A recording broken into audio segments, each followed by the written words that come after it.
திருநாவுக்கரசரை பற்றி நிறைய செய்திகளை சேகரிங்க.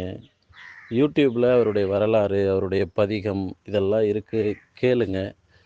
அவரை ஒரு வழிகாட்டியாக எடுத்துக்கிறது தமிழ் மரபில் ரொம்ப ரொம்ப நல்லது. நமக்கு வாழ்க்கையில் நிறைய பிரச்சனை இருக்கு இல்லையா? கடன், நோய், அப்புறம் சொத்து பிரச்சனை, குடும்ப பிரச்சனை, அப்புறம் தொழில் பிரச்சனை, மனநிலை பிரச்சனை, உடல்நிலை பிரச்சனை, திருமண சிக்கல், வறுமை, இப்படிலாம் இருக்கு இல்லையா? இது மாதிரி எந்த சிக்கலாக இருந்தாலும் பரவாயில்ல, ஒரே ஒரு மருந்து யார் அப்படின்னா திருநாவுக்கரசர்.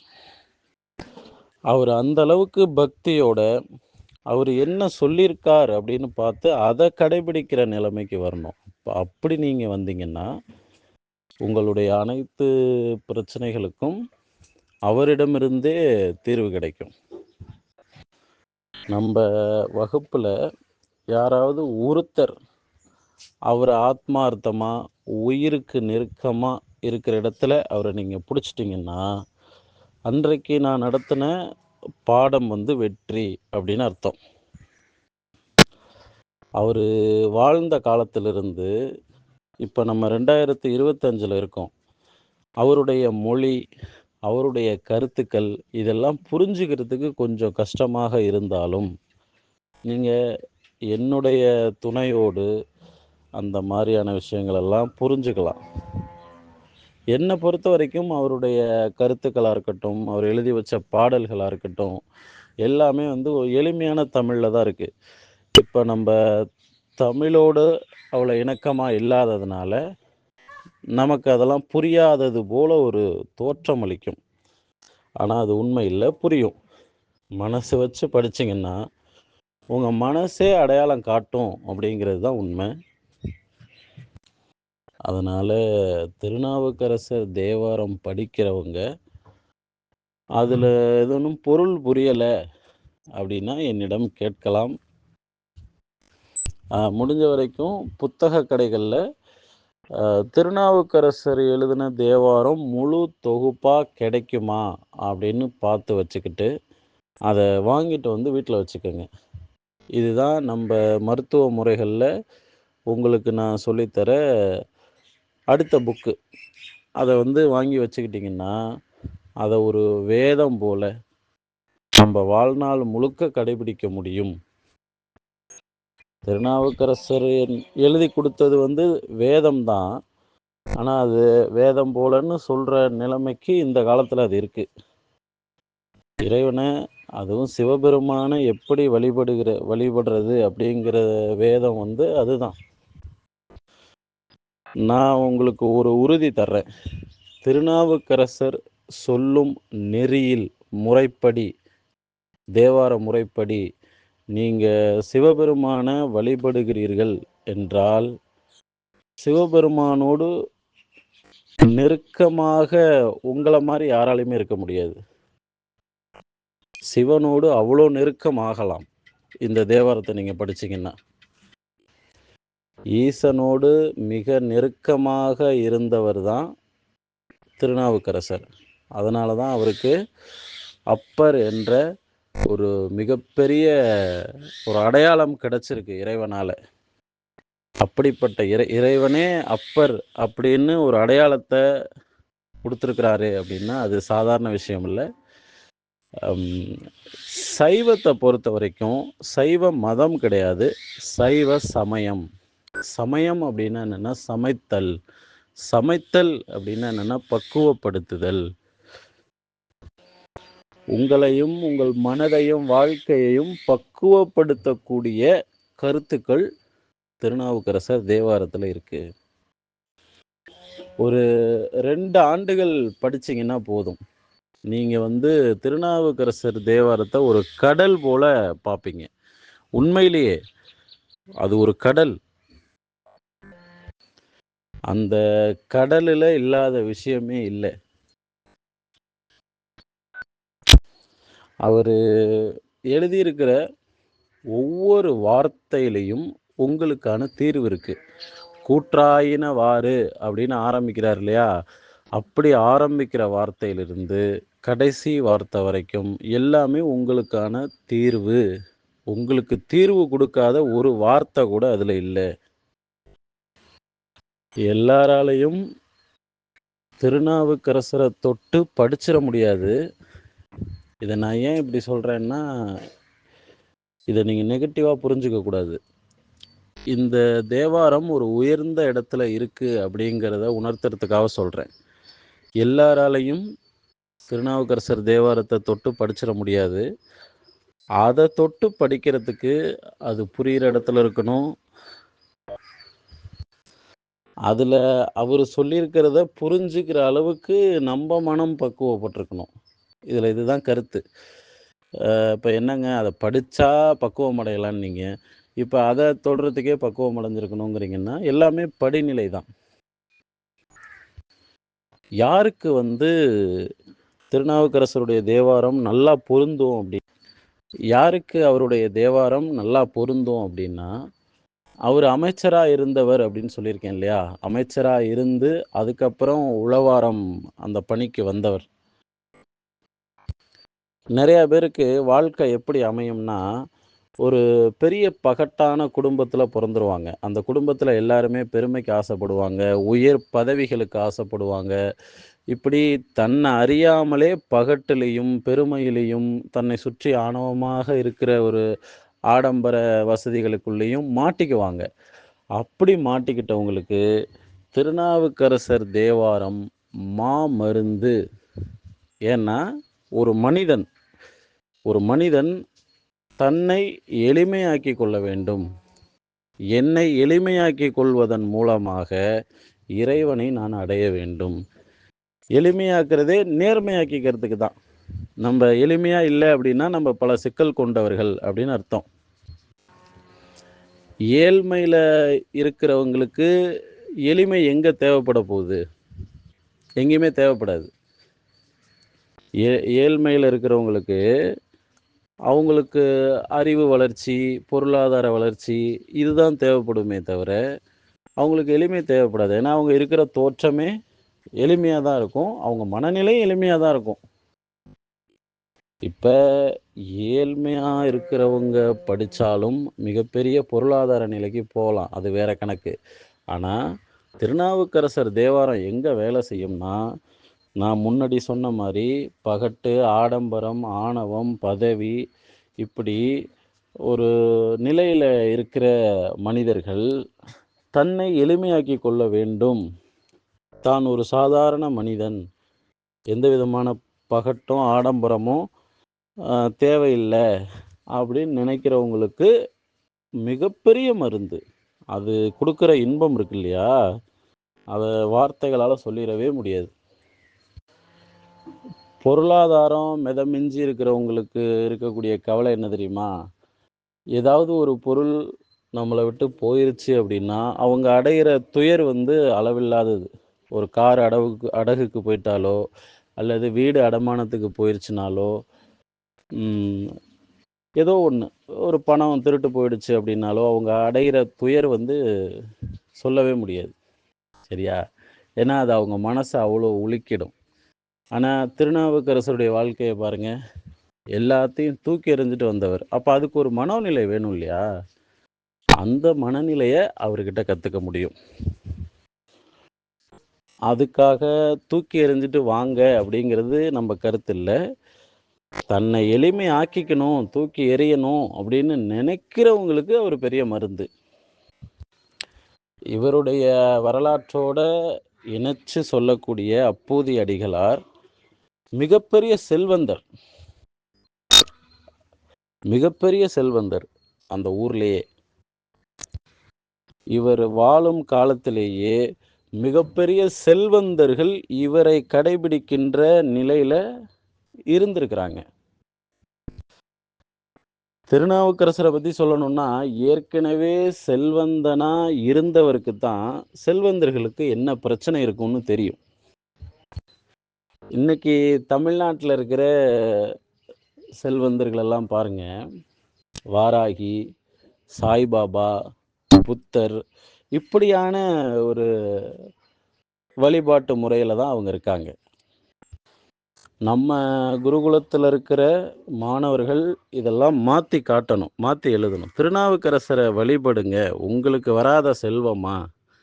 அவரை வழிபடுங்க, நமக்கு கிடைக்காத ஞானமா? அப்படிங்கிறத நம்ம தான் கற்றுக் கொடுக்கணும். ஏன்னா நமக்கு தான் அது புரியும். அப்போ ஏற்கனவே இங்கே நடந்த வரலாற்றை அப்படியே பூசி முழுவிட்டு வேறு ஒரு வழிபாட்டு முறைகளை இங்கே நடத்திக்கிட்டு இருக்கிறத எப்படி நம்மளால் ஏற்றுக்க முடியும்? திருநாவுக்கரசருடைய வாழ்க்கையை கூர்ந்து கவனிங்க. அவர் அமைச்சராக இருந்தவர். அந்த செல்வ செழிப்பு குறையாமல் இருக்கலாம் இல்லையா? அப்படியே இருந்துக்கிட்டு அவருடைய தொண்டை மேற்கொள்ளலாம் இல்லையா? ஏன் தன்னை எளிமைப்படுத்தி கொண்டார் என்றால், ஏழ்மையான மனிதர்களோடு இணக்கமாக வாழ்வதற்காக, தன்னை இணக்கப்படுத்திக் கொள்வதற்காக அவர் தன்னுடைய செல்வ நிலையை துறக்கிறார். இந்த இடத்துல ஒரு நுட்பமான விஷயத்தை புரிஞ்சுக்கணும். செல்வ நிலையை துறக்கிறார் அப்படிங்கும்போது வெறுப்பில் துறக்கல, விருப்பப்பட்டு துறக்கின்றார். செல்வ நிலை இனிமே சுமைதான். செல்வத்தை பாதுகாத்துட்டு இருக்கிறது நம்ம வேலையாக இருக்கக்கூடாது. நம்ம ஏழ்மையில் இருக்கிறவங்களுக்கு அறிவு புகட்டுவது நம்ம வேலையாக இருக்கணும். ஏழ்மையில் இருப்பவர்களுக்கு ஞானம் தருவது நம்ம வேலையாக இருக்க வேண்டும். அப்படிங்கிறது தான் அவருடைய நோக்கம். நமக்கு ஒரு விஷயம் வேணும்னா பிரபஞ்சத்துக்கிட்ட கேட்கணும் அப்படின்னு சொல்லி கற்றுக் கொடுக்குறாங்க. நமக்கு எதாவது வேணும்னா பிரபஞ்சத்துக்கிட்ட கேட்கணும் அப்படின்னு சொல்லிட்டு. பிரபஞ்சமே ஒருத்தருடைய வாழ்க்கையை வேடிக்கை பார்த்துக்கிட்டு இருந்திருக்கு அப்படின்னா அது யார் வாழ்க்கை? திருநாவுக்கரசருடைய வாழ்க்கை. இறைவனுடைய அருள் பெற்று அவர் இந்த பூமியில் உலாவிக்கிட்டு இருக்கிறாரு, இங்கே சில வேலைகளை செஞ்சுக்கிட்டு இருக்கிறாரு. அப்படிங்கும்போது பிரபஞ்சமே அவருடைய வாழ்க்கையை உற்று நோக்கி அதை பதிவு பண்ணி வச்சிருக்குது. அதுதான் தேவாரம். எனக்கு இருக்கக்கூடிய ஒரு ஏக்கம், தவிப்பு என்ன தெரியுமா? திருநாவுக்கரசர் என்ன எழுதியிருக்கார் அப்படிங்கிறது நம்ம மாணவர்களுக்கு தெளிவாக புரியணும். அதுக்கு நான் எவ்வளோ வேணாலும் உங்களுக்கு துணையாக இருக்க காத்திருக்கேன். அப்புறம் அவர் என்ன வேலை செய்து கொண்டிருந்தார், எதுக்காக அவர் வேலை செய்தார், சமணத்திலிருந்து வெளியேறி அவர் என்ன வேலையை செஞ்சார், அந்த வேலை அந்த காலத்தில் ஏன் தேவைப்பட்டது, அவர் அது மூலமாக தமிழ் சமுதாயத்துக்கு சொல்ல வந்த விஷயங்கள் என்ன, இப்படி இந்த 3 நிலைகளும் நம்ம மாணவர்களுக்கு புரிஞ்சிருச்சுன்னு வச்சுக்கோங்க, அதை விட சந்தோஷம் எனக்கு வேறு எதுவுமே இல்லை. தினமும் ஒரு தேவாரத்தை எடுத்து அந்த பதிகம் என்ன சொல்ல வருது, அதன் மூலமாக அவர் சொல்கிற விஷயம் என்ன அப்படிங்கிறதெல்லாம் உரையாடக்கூடிய அளவுக்கு மாணவர்கள் எனக்கு தேவை. இப்போ இவ்வளோ தூரம் திருநாவுக்கரசர் பற்றி சொன்னதுக்கப்புறம் சலிப்பு இல்லாமல், சோர்வு இல்லாமல், மனதில் புத்துணர்ச்சியோடு அந்த தேவாரத்தை எடுத்து அதில் இருக்கிற பாடல்களை படித்து அது என்ன சொல்ல வருது யோசிச்சு பாருங்க. எளிமை.